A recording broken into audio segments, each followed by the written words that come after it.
Got his undergraduate degree at Gettysburg, at the Gettysburg College there. There's all sorts of other stuff, and you can read it in the newsletter. I just want to emphasize that just this evening, he got the word that he's going to become the associate editor of Gettysburg Magazine. Oh, wow. He's got all sorts of book projects and all sorts of books and everything. One of which he brought with him tonight, so make sure and lighten his load when he goes back to Texas. Tonight, we're just going to have them talk about Union veterans and their reaction to the Civil War. So, Brian, come on up.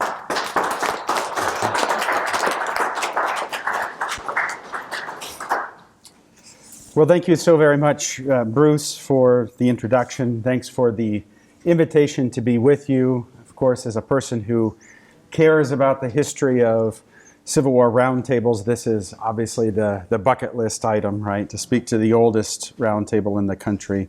Really appreciate your hospitality and the invitation to be with you.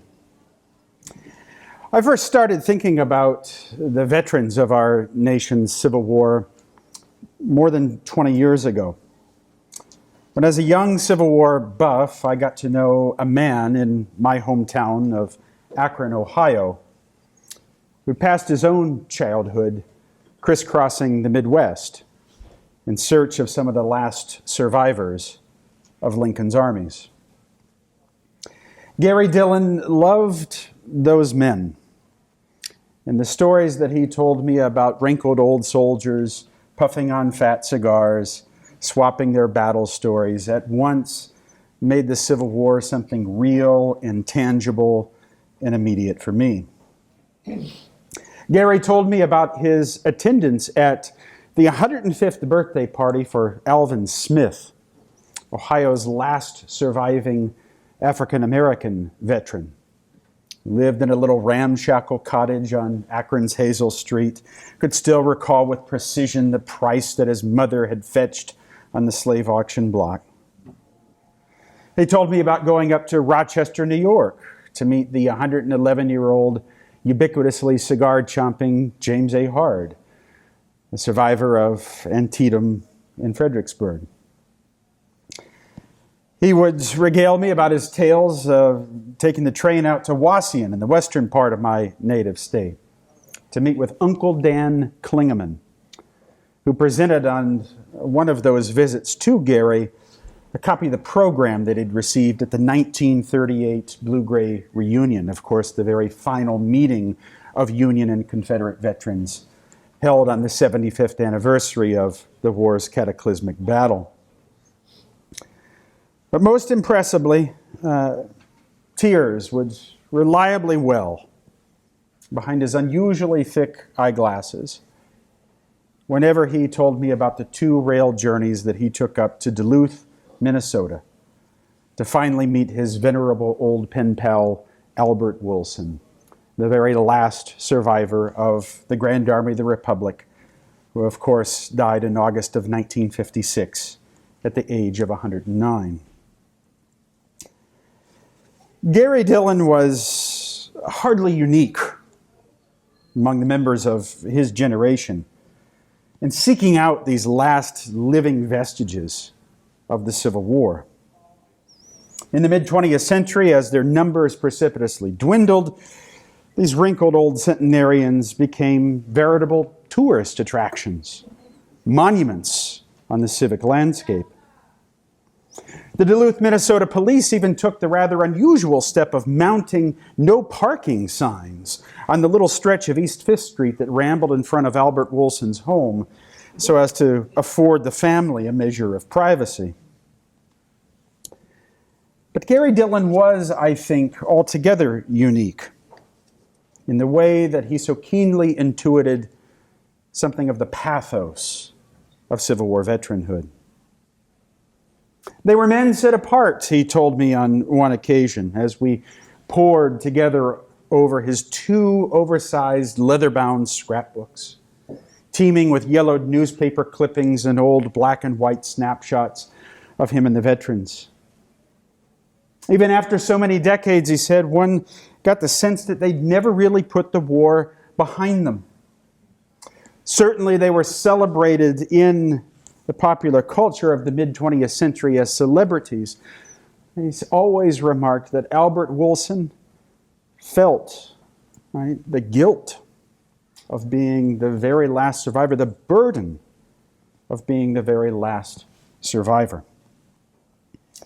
And I suppose in a lot of different ways, I never really put those conversations with Gary, those haunting remarks, behind me. I went off to graduate school, was casting about for a dissertation topic, and discovered, somewhat to my surprise, that scholars, professional historians, scarcely knew Civil War veterans. Historians, of course, had chronicled with great fidelity the battles and campaigns of Johnny Reb and Billy Yank. They had precious little interest in following those men home once they'd stacked their muskets at Appomattox or Bennett Place. On that rare occasion when Civil War veterans did people the pages of our histories, they were rendered in caricature. Billy Yank, it was supposed, beat a hasty retreat from the killing fields of the Civil War, only to slip into a welcoming Northern civilian society with great ease. According to an important late 1980s study by the University of Michigan historian Gerald F. Linderman, Billy Yank slipped into a period of self-imposed hibernation after the war. A period for at least 20 years, he wrote, during which his veterans allegedly refused to write or to speak or to even think about the conflict. Lindemann argued that veterans turned rapidly from the war and its many issues. The implications of this argument, of course, were huge. For one, historiographically, I think it short-circuited a lot of work on Civil War veterans. Historians simply assumed there was really no story to tell. But for another, if you think historically about the implications of Linderman's argument, they were even more significant, because it rendered in our Civil War narratives Billy Yank somehow complicit in the tragic bargain that had traded racial justice for national healing after the Civil War. Union veterans, it was assumed, slumbered as the nation retreated from the radical promises of Reconstruction. They slumbered and turned rapidly from those issues only to reemerge in the twilight of their lives as pension-begging pariahs, as those men who extended their wrinkly old hands across that low stone fence that rambled down Cemetery Ridge, in unthinking, ill-advised rituals of reconciliation that precluded any real reckoning with the meaning of the war. For his part, Billy Yank's old adversary, Johnny Reb, the conventional story went, he staggered home to a ruined and war-torn landscape, physically and emotionally depleted by a defeat that had supposedly laid him prostrate. Tonight, as I do in my book, Marching Home, I want to paint a rather different and in some ways almost a counterintuitive picture of the road that led from Lee's surrender at Appomattox. And in doing so, I'll render legible a cohort of men that, frankly, we've preferred to ignore. Those who were not able to reintegrate successfully or with great ease into civilian life. Those for whom the war's demands persisted in ways that mocked the peace they'd fought so hard and suffered so long to achieve, rendering unworkable and indeed impractical any hibernation from the war. Grieving for fallen comrades, fretting about an uncertain future, fearing that Union victory would be robbed of its fruits, the war continued to annex their minds. I've had Shiloh ever since the 6th day of April, 1862, the Iowan Rodney Terrell explained, turning the Battle of Pittsburgh Landing into a chronic illness. Indeed, Union veterans tended to a staggering catalog of physical, psychological and emotional scars too. Wounds that supplied urgent, eloquent, ready-made metaphors for what Lincoln at Gettysburg had called the war's unfinished work. Urgent, eloquent, ready-made metaphors for the tentative and as yet uncertain fate of Union victory during Reconstruction and beyond. Indeed, many Union veterans believed, and I think remarkably self-effacingly, that their triumph on the battlefield had neither settled the war's central issues nor resolved the ultimate fate of the Union to their satisfaction. As a consequence, they appointed themselves the custodians and the arbiters of the war's history and its historical memory. Think of it. They penned the first drafts of the war's history. They hoarded stores of war relics, massed and mined archives, official records, and first-hand accounts that we still, as military historians today, exploit.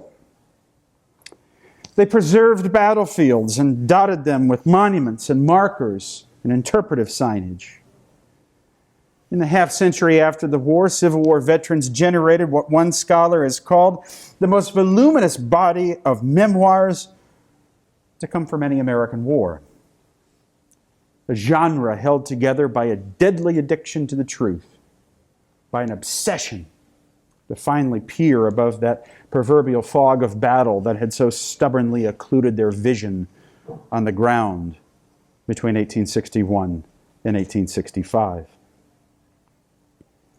This frenetic activity, what I call the work of veteranhood, it vexed many white Northern civilians. Men and women, of course, who were eager, in many cases, to let bygones be bygones, who swiftly embraced the spirit of sectional reconciliation soon after the war and just wished to move beyond the conflict's painful issues.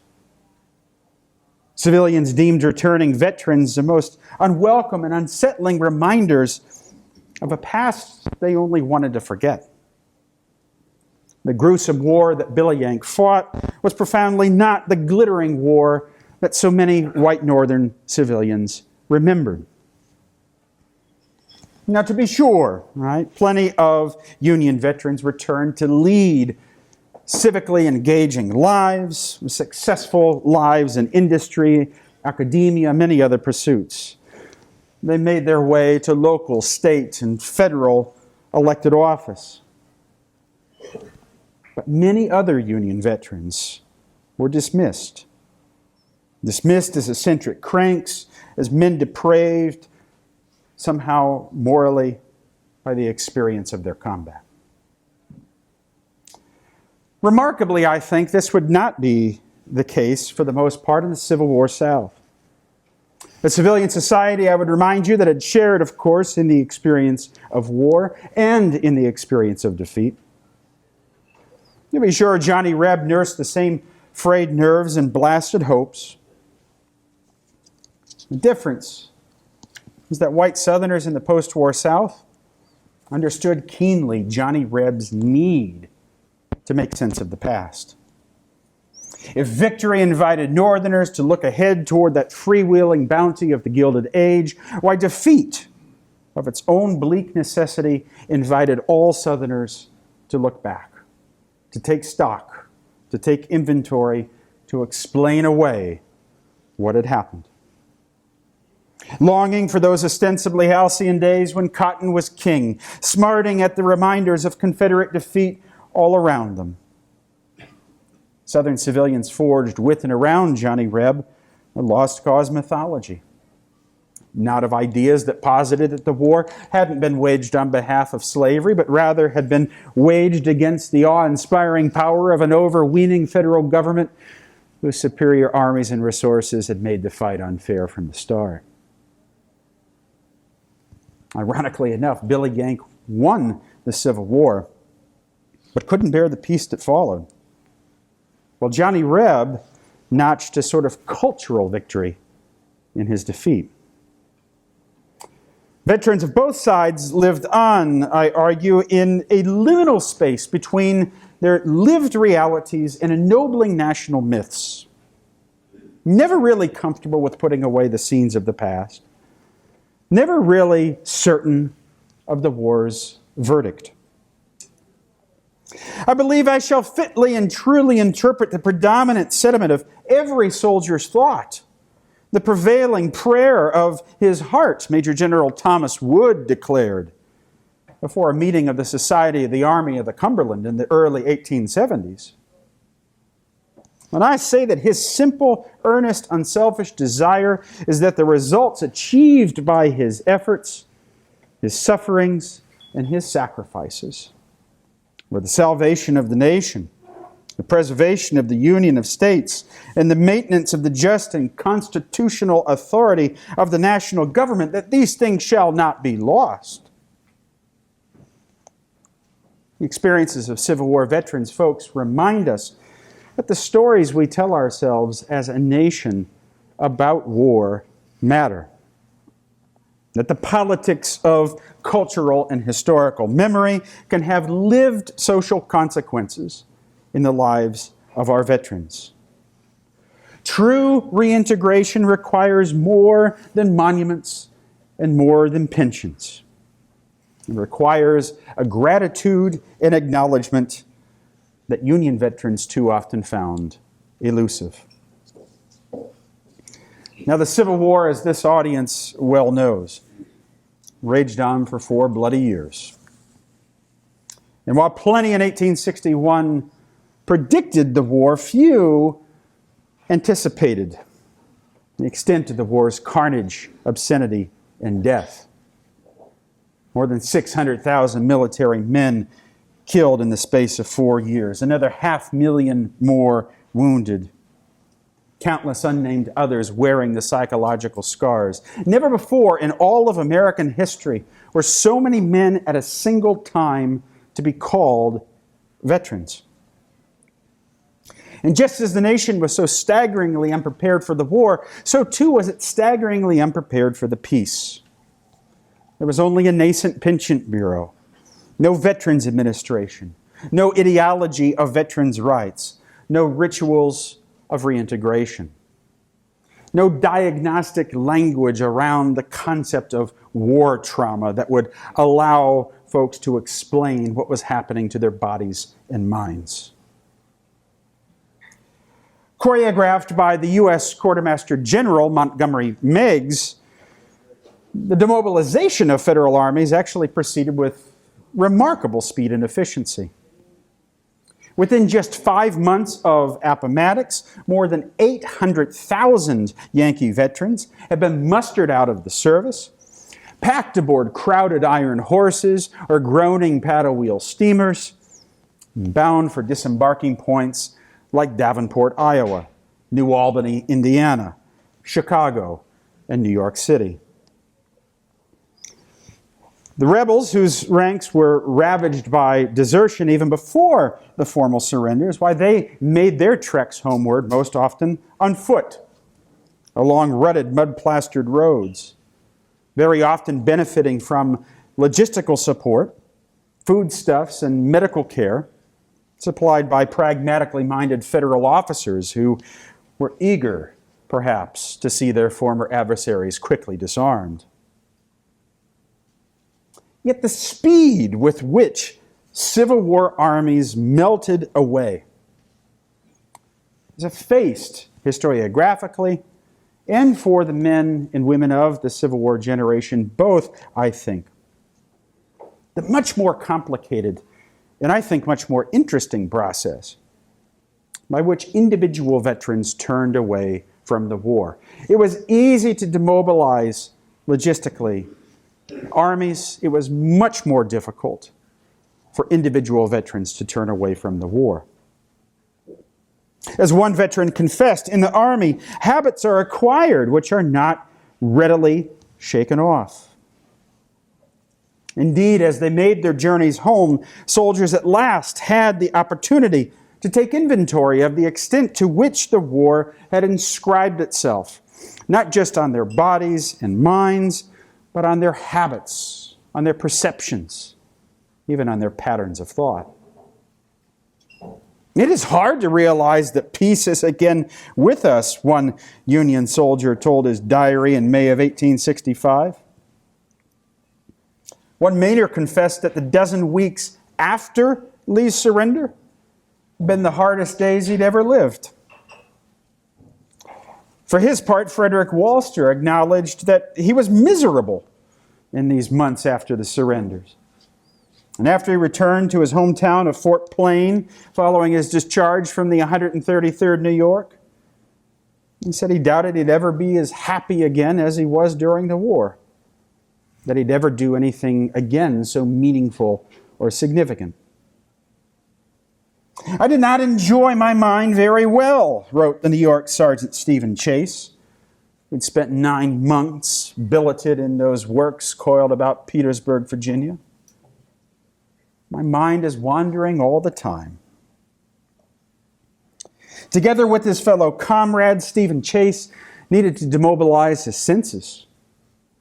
In the wake of a deafening war in which well-trained ears, of course, became integral to a soldier's survival, it was the silence of the peace that proved first and most acutely disorienting.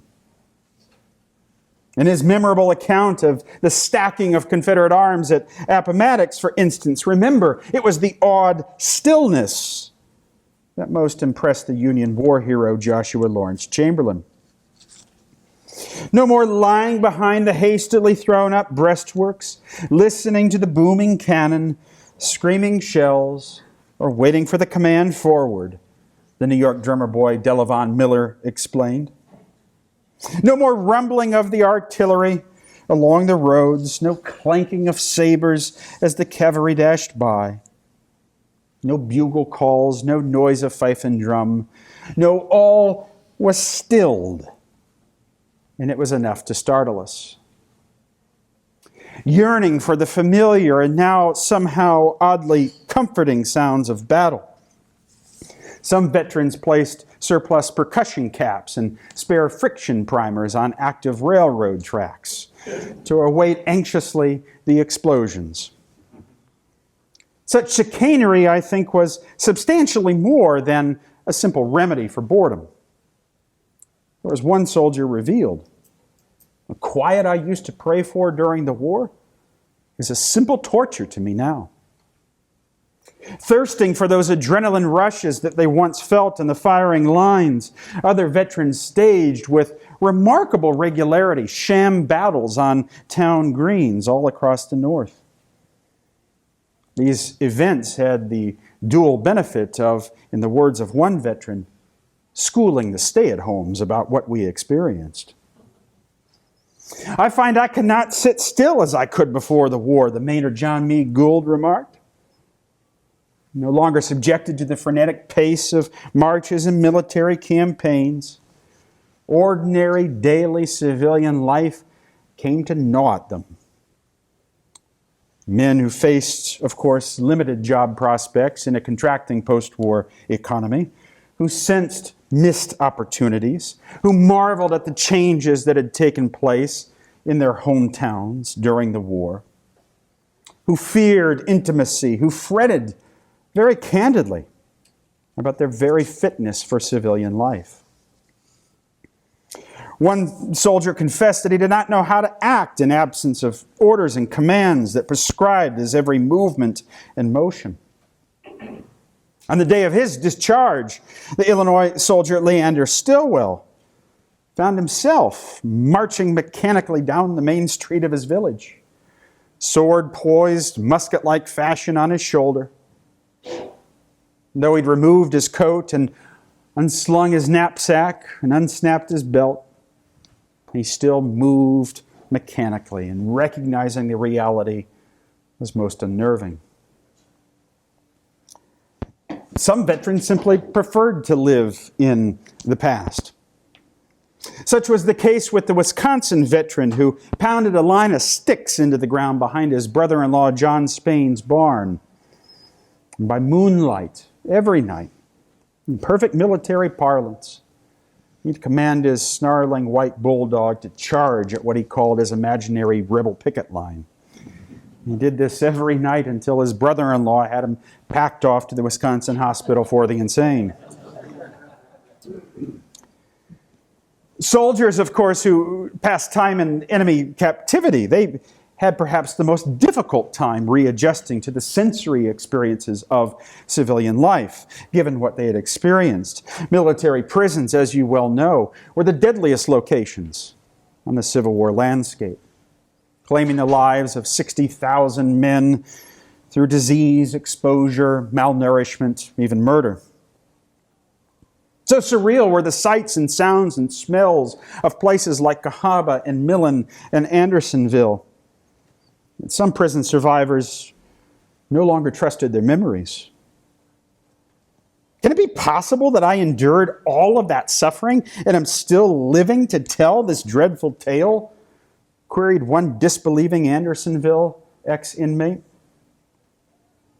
Decades later, registering his own incredulity, Robert Hale Kellogg, a Connecticut soldier who would go on to pen one of the first commercially successful Andersonville memoirs, posed a haunting question to his old regimental comrade, George Quimby Whitney of the 16th Connecticut.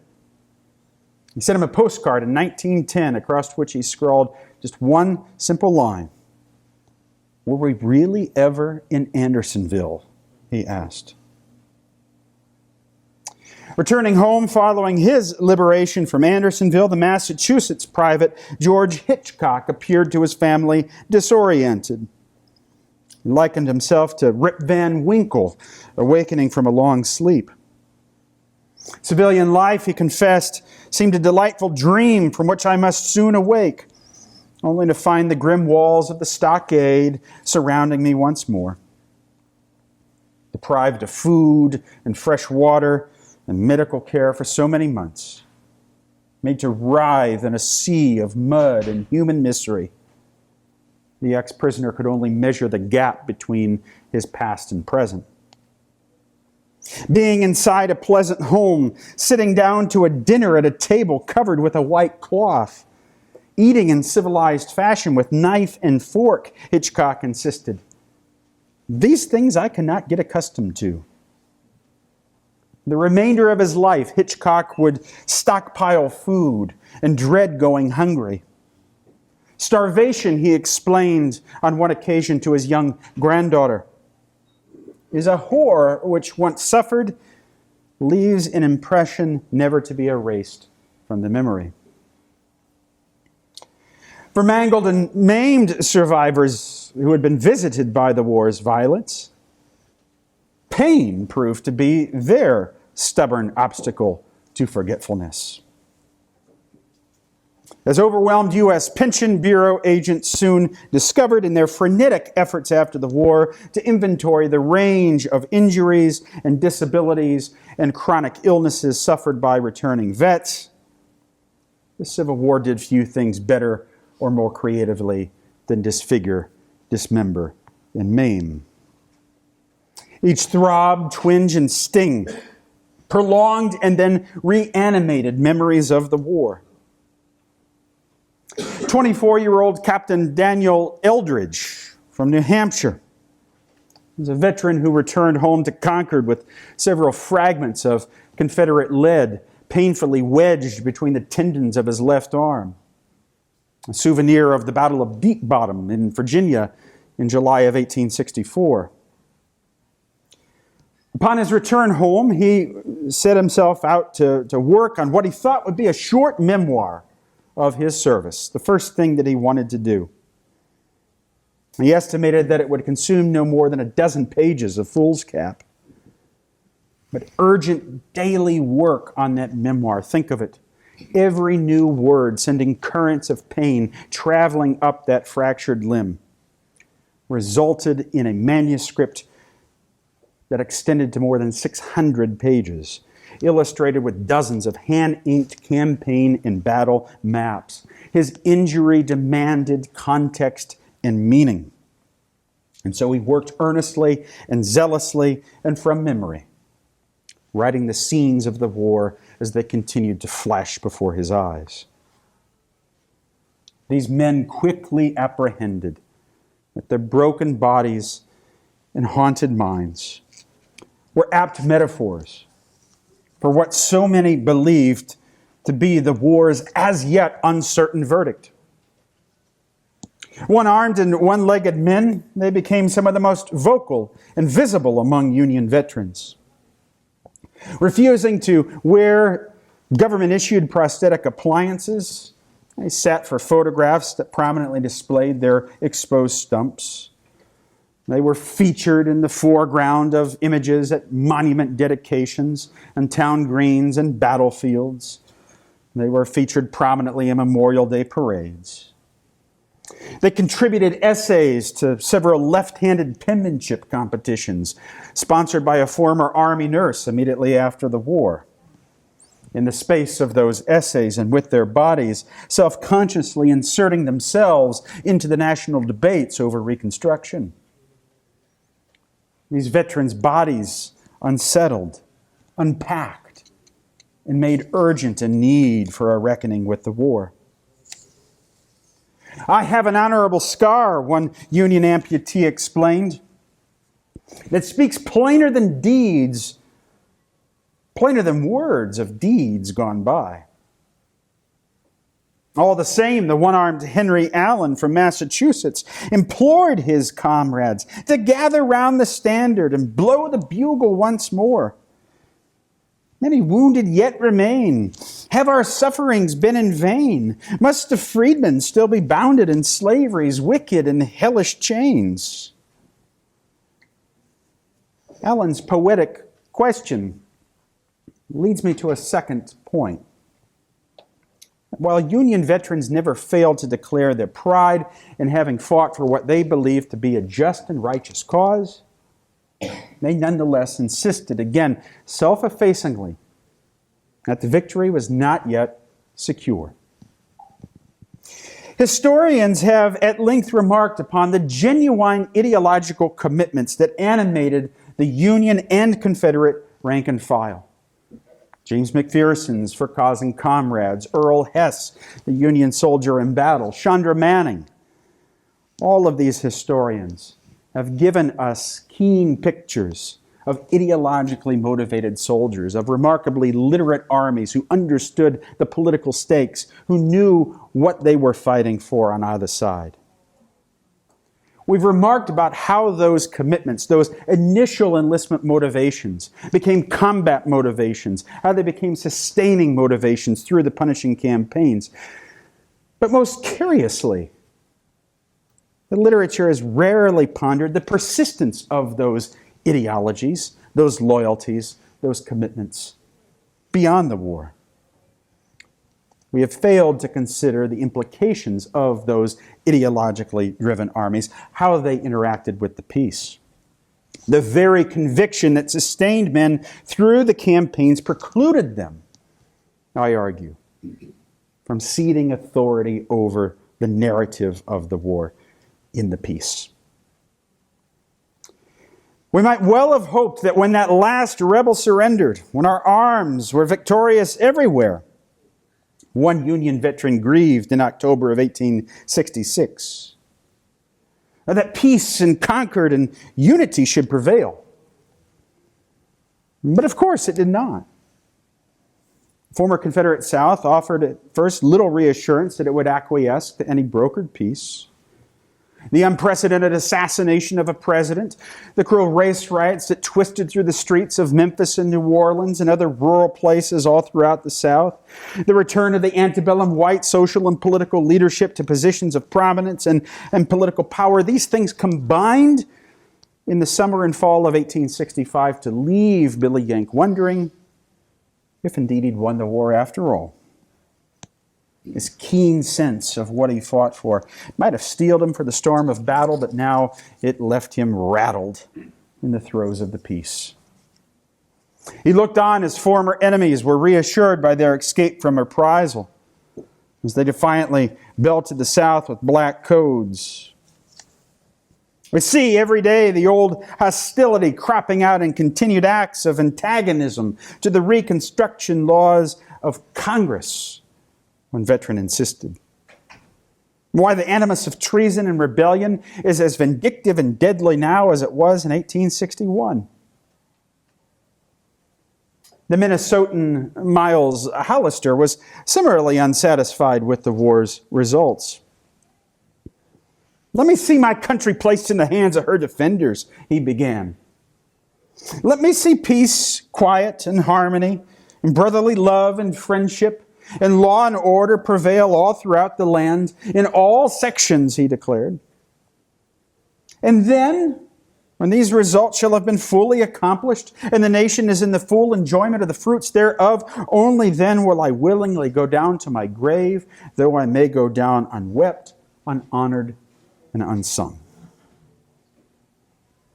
In short, many Union veterans refused to go quietly in the face of the pardons and the lynchings and the rumors of another rebellion that promised to make a rather bloodless skirmish of the first. "It becomes our duty now," one Pennsylvanian declared, "to set ourselves at work and to reap the fruits of our victory."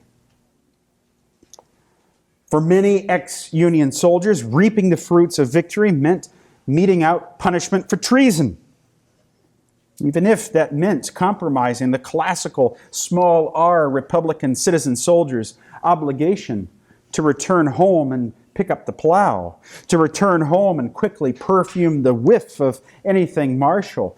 Union veterans invented our idea that veterans still to this day have a role to play in civic life, that their service is not over on the battlefield. What will all the blood and treasure expended by the loyal people of this republic amount to, if these men and measures of the late rebellion are again permitted to rule? One ex-soldier asked. To have been traitors, fumed Colonel Francis Trowbridge Sherman, who of course threaded the 88th Illinois into battle at Stones River and led them up Missionary Ridge. To have used their wealth and talents at their disposal for the breaking up of our old government, why it today seems to be the greatest qualification a man can put forward for a position. And they appear to be more deserving of reward from those in authority in Washington than those of us who spilled our blood freely to maintain the integrity of the Union. A second lieutenant from Ohio was more candid still. I'm not in good humor with the rebels yet, he confessed, wishing for only one more opportunity, as he put it, to finish them off. They have caused too much loss of life, he explained, to ever be forgotten. One survivor of Andersonville, again, the Confederacy's most notorious prison, volunteered to assist with the construction of a wooden scaffold for the ex-Confederate President Jefferson Davis. I'd like to be the one to lend the helping hand, he wrote the first summer after the war. Through the divine providence of God, I have been spared to witness the close of this wicked and unjust rebellion. He was a carpenter before the war, and he even included in his petition to Andrew Johnson blueprints for the gibbet that he proposed to fasten to the eastern face of the Capitol building. It's remarkable. Around the country, veterans organizations, which got started almost immediately. GAR started, of course, in Decatur, Illinois in 1866. They got to work passing resolutions demanding punishment for Jeff Davis, for Alexander Stephens, for Robert E. Lee, for other high-ranking civil and military Confederate authorities.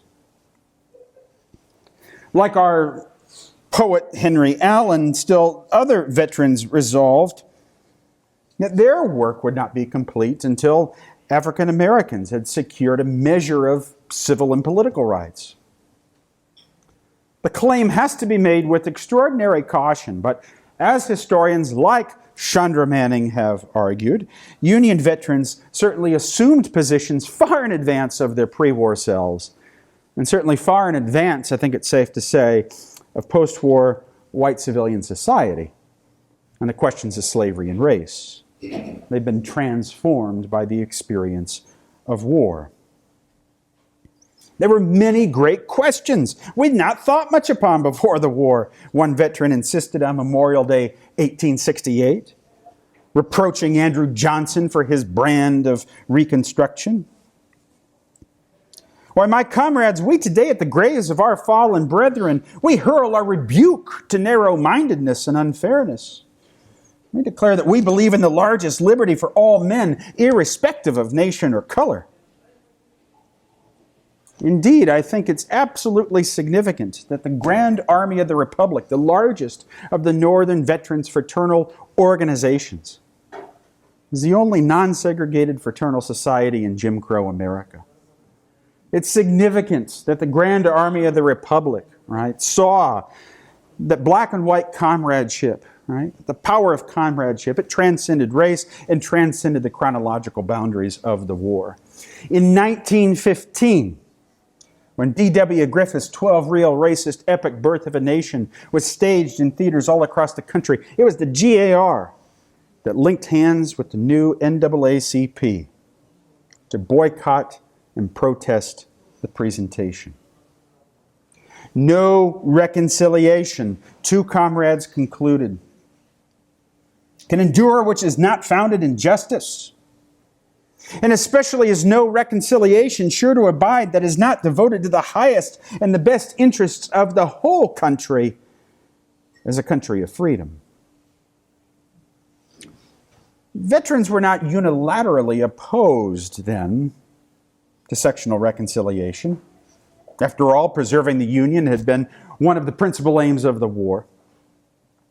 But they were, I think, absolutely mindful in demanding a measured reconciliation, one that was aware of the war's personal costs and its ostensible political results. But this was anathema to many white Northerners, who again, by 1867, were ready to put up bail bond money for Jeff Davis, who were ready to engage in blue-gray fraternalism to celebrate the war into the pages of the past. Union veterans indeed returned home only to fight another war, a war over the Civil War's historical memory with white Northern civilians. While Union victory, of course, was no doubt loudly cheered in the spring and summer of 1865, the hymns, folks, of that ovation, they hardly drowned out the bitter social and political dramas that had roiled the wartime Northern home front.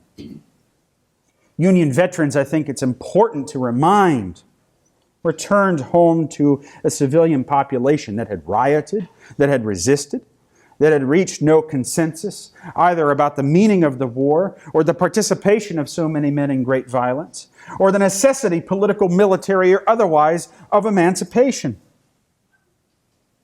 By exalting the end of hostilities, by declaring the Union saved and the slaves freed, the constitutional amendments ratified.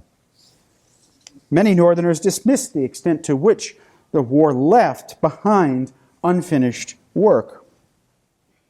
With a rhetorical alchemy that transmuted stumps weeping pus into unambiguously honorable scars, civilians foreclosed most any chance for Union veterans to candidly share horrific war stories.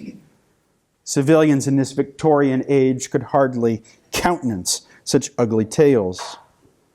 The few editors who published the words of the rank and file in popular magazines did so after a measure of censorship, deleting, in the words of the editor of Century magazine, those so-called harsh adjectives. None of this was lost on Union veterans, the culture of sectional reconciliation, the spirit of blue-gray fraternalism. As modern war psychiatrists like Robert J. Lifton and Jonathan Shea, who have done such heroic work with our Vietnam and Iraq and Afghanistan veterans, as they have pointed out, sharing stories, finding a receptive and a respectful audience for them is an absolutely integral part of the veterans' reintegration to civilian life. Billy Yank would impatiently wait as Northerners embraced this spirit of reconciliation. Wearied of war work, unable to comprehend for the most part the tempest of battle, lacking any activating sympathy for the plight of the formerly enslaved. Already one cantankerous Michigander grumbled the week after Lee's surrender. Reverend Henry Ward Beecher from Brooklyn stood upon the rubble of Fort Sumter in Charleston Harbor and commenced to preach forgiveness and forgetfulness of the past. It was starting already, he said. If it were not for the evidences of the war, such as the dead and the dying and the wounded, and the many sad and sickening sights of the battlefield seen with our own eyes, why, I should almost be inclined to admit that it was the vain delusion of a disordered brain. Ready to let bygones be bygones, civilians largely ignored, too, the social problems that attended demobilization. Northern wartime voluntary aid societies that had done such impressive work during the war, ministering to the spiritual, psychological, emotional, physical, hygienic needs of soldiers, the Sanitary Commission, the Christian Commission. These organizations both shuttered their headquarters by the fall of 1865 and got to work debating how best to commemorate their own wartime heroism. Plans for a federal soldiers' home met with maddening delays. It took more than a year to seat the quorum of the congressionally appointed Board of Managers for what, of course, became the National Home for the Disabled Volunteer Soldier. It was an age ruled by the laws of local sympathy, of laissez-faire individualism, when the problems of readjustment could be effortlessly attributed not to war trauma, again, for which there was no diagnostic language. Rather, it became so easy to dismiss erratic behavior and attribute it to personal character flaws. Believing Billy Yank somehow morally depraved by the experience of combat, employers refused to hire him. Unemployment rates among Union veterans soared into the high 30s as veterans took to begging in the streets, to hand organ grinding, to alcohol, in some cases to the opium they'd first sampled in the Civil War field hospital. Scarcely 2 months after the Welcome Home celebration that had greeted Billy Yank in Lower Manhattan, a parade of more than 300 unemployed Union veterans advanced down Broadway. The first major veterans parade after the Civil War. Self-styled former employees of Grant and Sheridan, they hoisted their banners into the air demanding work and wages. But as one veteran dolefully concluded, the good people of this country are tired of giving and are disgusted at the sight of the crippled relic of the war. In New London, Connecticut, Mayor Frederick Lee Allen deemed an intolerable nuisance, his words. 2 veterans who made a living begging for spare change on the village green ordered them to leave town at once. In the pages of their periodicals, and they had them in almost every major city, veterans would document thousands of similar stories of civilian mistreatment of veterans. In the National Tribune, the largest of the Union veterans' papers, this column was called "The Hue and the Cry." This treatment by civilians prompted many ex-soldiers to lapse into expressions of outright hatred for those who had stayed at home, for the copperheads, for the peacemen, for those who had purchased a substitute or dodged the draft. Betrayal could ooze at times from their pens. A nation that will allow its maimed and crippled soldiers to be sent to the poorhouse, that will compel them to beg from house to house about the streets for the necessaries of life, one Illinois regimental surgeon concluded, is not fit to enjoy the blessings of a free and enlightened government. What do they know of the sufferings of our poor comrades who were starved to death in Andersonville? One distraught veteran asked. What do they know of the horrors of the battlefields of Antietam and Gettysburg, the Wilderness and Cedar Creek, Winchester, Chickamauga, and hundreds of others? Ironically enough, the civilians' insistent plea to put away the scenes of the war only lent additional weight and ballast to Billy Yank's keen intuition that he could not. Our people are too ready to forget the cause of the boys in blue, one veteran bewailed. So deep a wound as this country has just received cannot be healed in a day. In the face of civilians' willed forgetfulness, with no place to share their stories, many of the most maladjusted veterans turned to alcohol, or worse, to the opium, again, that they had sampled during the war. An honorably discharged second lieutenant who lived in a Philadelphia hotel room, known to boast about the cache of captured Confederate firearms that he stored there, was arrested in July of 1865 for public intoxication after he began behaving like a mad dog, noisily barking and repeatedly biting himself. By 1867, folks, intemperance among Union veterans had become such a pressing and glaring Northern dilemma that former Army nurses were issuing impassioned pleas to state liquor dealers associations, asking them to revoke the vendor's license of anyone known to sell spirits to Union veterans. A few took even more desperate action. Northern newspapers reported with sad frequency the details of successful and unsuccessful suicide attempts. One Bay State soldier consumed a lethal dose of rat poison after placing his discharge papers on his person as a surrogate suicide letter, while another donned his blue uniform one last time before splaying himself across the tracks of the Hudson River Railroad to await the Poughkeepsie Express locomotive that would crush his body. A slender, tobacco-spitting misanthrope known only to history as Charlie the Boatman slit his throat one evening in the boathouse of the Milwaukee Soldiers' Home, surrounded by the silvery wads of tinfoil that he'd passed his last weeks shaping into cannonballs. Others necessarily turned inward to one another. They organized for their own relief. They made routine calls on the sick. They adopted beats in their own neighborhoods to look after widows and orphans and fellow comrades, appealed to one another for much-needed financial aid.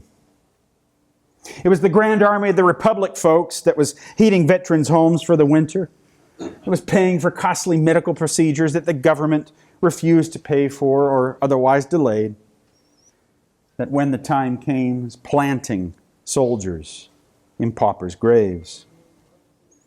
Members of the GAR stridently lobbied state legislatures and the federal government for soldiers' homes, for government jobs, for hiring preferences, for pension benefits, articulating around those crackling GAR campfires a novel and a strikingly modern ideology of veterans' rights. Most immediately, they sought what they would always call the simple justice of the nation's gratitude. Does the Republic owe the soldier nothing for daring death that it might live, the Grand Army Journal asked in 1870? Why, if it be a weakness in us to cherish old memories, yet deal tenderly with us, suffer us while we do live. Still, civilians continued to deride veterans in the Gilded Age as nuisances with an unhealthy addiction to the past. And they proposed to keep alive the wrath and the bitterness of that dreadful time, one Northern editor insisted. We say, let all the fearful memories of the past sink into the hell to which they belong. Let us think only of wounds healed, of harvests growing again, of seas once more covered in the ships of our commerce. So it was that Union veterans won the Civil War, but couldn't bear the peace that followed. As late as 1885, a full decade after some of the most grievously wounded and injured men had already passed away, there were still 23,000 Union veterans dwelling in county poorhouses or homeless shelters in Wisconsin alone. Union veterans were indeed, as Gary Dillon described them to me so many years ago, men set apart. They lost the battle, perhaps, over the meaning and legacy of the Civil War in their own lifetime. The radical promises of Reconstruction were betrayed. Fledgling multiracial democracy yielded to the callous netherworld of Jim Crow. And the Civil War amendments, one by one, were emptied of meaning. And yet, they ensured that the Civil War only fitfully faded into the peace. A war that continued to annex their minds and their bodies and their families. The war whose consequences rippled out in time and space. They ensured that others would have to only uneasily put it away. They knew firsthand the costs of willful forgetfulness, of historical amnesia, of revisionist history, of a failure to confront the raw lessons of the past.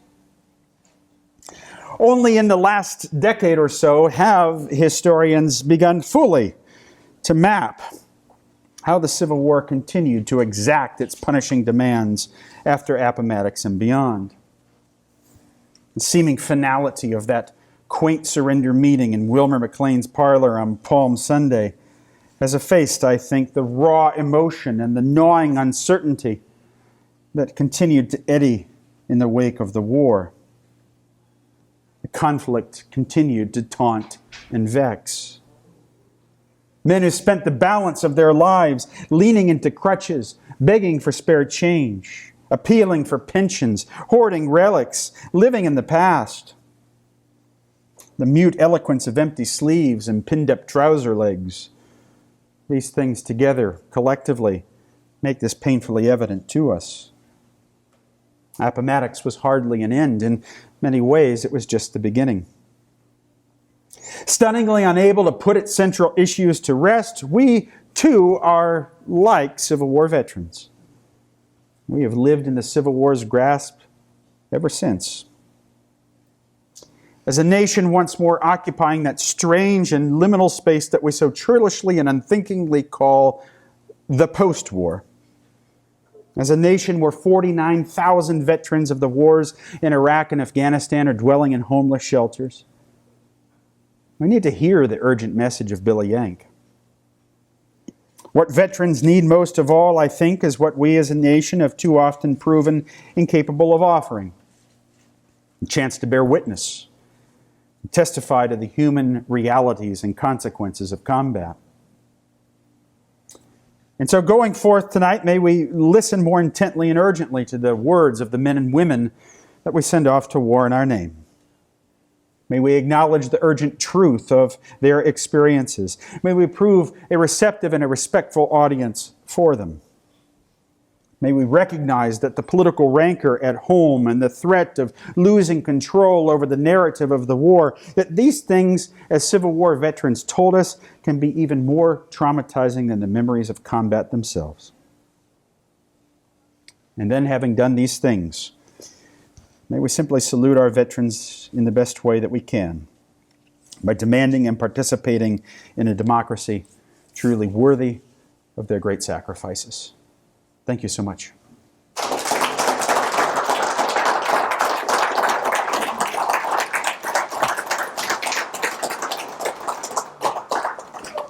We have time for a few questions.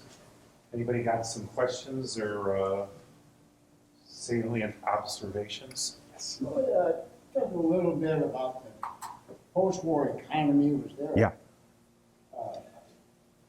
recession, depression afterwards, or were we so much of a agricultural country that you didn't have? So, a couple of things. There is an immediate post-war recession, and then things get really bad. The economy, the boom-bust cycle of the American economy, 1873, you get the Panic of 1873, which really in a lot of ways kind of finishes off Grant's presidency and along with it Reconstruction. So it is a very shaky economy that they return to, but the real issue here for so many of these men who are no longer capable of doing manual labor. This is a manual labor society, right? And so you read the pension files. I mean, that's the issue, right? That they are not able to perform manual labor, that they have to have the aid and assistance of another person. And in an agricultural economy, and the North is overwhelmingly still in many places an agricultural economy, that's absolutely crippling, right? The pension files document the ways in which, again, the war just ripples out. Wives now have to take up work and take in the wash. They have to turn homes into boarding houses and all sorts of domestic discord. I mean, the ways in which you can map the consequences of this event is more than just numbers on a battlefield monument, more than just the casualties or the pension dollars, but the way that it rearranged domestic relationships, affected children, right, who come home and don't understand, and in some cases don't recognize, right? This is one of the common themes in memoirs left by veterans of their initial homecoming. They were almost always disappointed in their initial homecoming. They built this up in their mind, and they were, felt foreshortened when they came home. But the most common theme is that the children wouldn't recognize them, and this was, just absolutely devastating, of course, as you might imagine, to them. Which explains a lot of why lots of veterans, I mean, divorce rates, we've got some good studies of this now, divorce rates skyrocket. Others simply leave the families behind, they move west. We've got a lot of good work now on veterans colonies in the Great Plains. So in Kansas, Nebraska, Colorado, the Dakotas, right? Gettysburg, South Dakota, right? It's founded by a group of veterans there. I visited Gettysburg, South Dakota when I was working on this book 15 years ago. They've got a great sign that greets you. Welcome to Gettysburg, where the famous battle wasn't. Which actually undersells their relationship to the Civil War. But Gibbon, Nebraska, John Gibbon's old boys, right? So, that very phenomenon and it's similar to the phenomenon of the NHDVS, the National Home for the Disabled Volunteer Soldier. I mean, a lot of these guys, right, they want to go there because they can't do the pre-war relationships anymore. They want to escape those pre-war relationships. They want to live in a regimented military style with comrades, with people with whom they can marinate in their memories. And that's, the veterans' colonies and the soldiers' homes alike, right, dealing with a couple of problems, right? Not just homelessness, but also this need for comradeship and the sense that families just could never, there was a gulf that would never be bridgeable, even those who were most well-intentioned. And I'm hard on Northern civilians in the book. A lot of them were well-intentioned, but these veterans were never, that gulf was going to become unbridgeable. The gulf of experience was absolutely unbridgeable. Yeah. My memory is that some of the southern states tried to deal with their veterans because they couldn't get federal benefits. Yes. And I think this is a critical point in contrasting the experiences post-war of Union and Confederate veterans. So Confederate veterans, of course, though there were a lot of concessions made by the federal government to former Confederates in terms of burials in national cemeteries, eventually in terms of the return of captured battle flags, the one thing that they would never concede is that they were never going to get a pension, right? Confederates tried, right? Oh, they tried. They were unsuccessful in doing that. And so this meant that individual states had to step in. And some states were more generous than others. Texas had a very prolific pension program.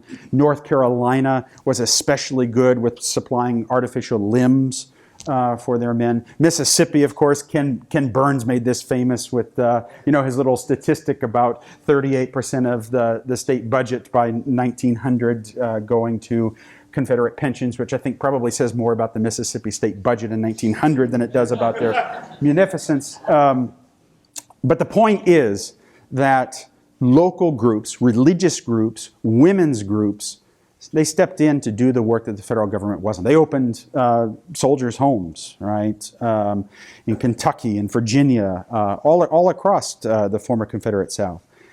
And the Confederate veterans recognized that, right? And they felt a sense of gratitude that Northern veterans didn't, because a lot of your Northern civilians, they say, you've got your pension, right? You won the war, now get over it, right? And federal pensions were, of course, very important, but it's also important to point out that you're missing an arm or a leg, you're initially getting $8 per month at a time when the average skilled tradesman's making $30 a month, right? So you're not getting rich off of this, but the perception is, and this becomes one of the the litmus test for are you a Republican or a Democrat in the 1880s? Where do you stand on pensions? Do Union veterans deserve them or not? If you're a Democrat, you say no. If you're a Republican, you say yes. I mean, this is one of the big hot-button political issues. And the very fact that you have that debate, and then the fact that you have others who say, oh, you've got the pension system, you've got the federal soldiers' homes, you've got the hiring preferences, you've got all those monuments and all those train fares that we're paying for to take you back and forth to these reunions, right? It meant that a lot of that local work that was done in the South wasn't done up here. And they took note of that. Thank you. Yep. Question? Yes. We didn't have shell shock or PTSD. Yes. Did we have combat fatigue or any term for what these men were going through? So there are a couple of terms, and this is a fascinating. In one of the veterans' newspapers, there was a Connecticut regimental surgeon named Horace Porter. He's very memorable. It's not Grant Staff Officer Horace Porter, but the Connecticut regimental surgeon Horace Porter. He was casting about and trying to, he had all of these former comrades who were reporting what we would today call PTSD, and he's trying to come up with first to survey the extent to which these are shared issues, and then he's trying to give it a name, and he's casting about. And there's nervous fever is one of the phrases that becomes very common. I think a lot of the PTSD, this is just through my own deep dives into the archives, I think a lot of the cases of sunstroke, right? I mean, there are cases of sunstroke, but I think if you look very closely at a lot of the regimental order books where they're describing sunstroke, I think they're actually describing combat stress in a lot of those cases. The sunstroke descriptions are almost always attached to fluttering of the heart, and they'll call it nervous fever. Horace Porter from the Connecticut outfit, the 10th Connecticut, I believe, calls it neurokinesis. So they're casting about, and they just don't have the language for it. And you see this too in the pension system. I mean, it's not just that it was a labyrinth and that it was hard to get a pension, and you had all of these pension shark attorneys who were trying to, in some cases, take advantage of veterans or widows. And you were subjected to these prying examinations, prodding, into your moral habits, into your, the evidence that you needed to supply for a pension was enormous, right? And to say nothing if you're an African-American veteran and don't know where you're born or, what your birth date was. I mean, it's even worse. But, they're working through all of that. But then you see that the government has to try to keep up with all of these different, it's not just missing an arm or a leg, but then they have to deal with, well, what happens with Lanson McKinney from the 107th Ohio, who the bottom half of his jaw is blasted off at Blocker's Knoll? How do you pension somebody for that? Is losing the bottom of your jaw, is that equivalent to losing an arm or a leg? And you see them literally in the Committee on Invalid Pensions working through these just absolutely bizarre conversations to figure out, the war has just done all of these things. And the other thing I'll say about this is that many of the issues and combat stresses right up there with them, many of the injuries, of course, are nonlinear, right? They're not coming, especially the, rheumatism or things that were contracted in camp or in prison, they're not manifesting for years after. And then they're accused by the Pension Bureau or pension agents or the press of being phonies and frauds. There's not an understanding that trauma and combat stress and many of these injuries are just nonlinear. They don't have that diagnostic medical language, and that contributes to the cultural and social problem of veteranhood. I think we're going to have to call it a night here. All right. Again, thank you very much. Thank you. Thank you.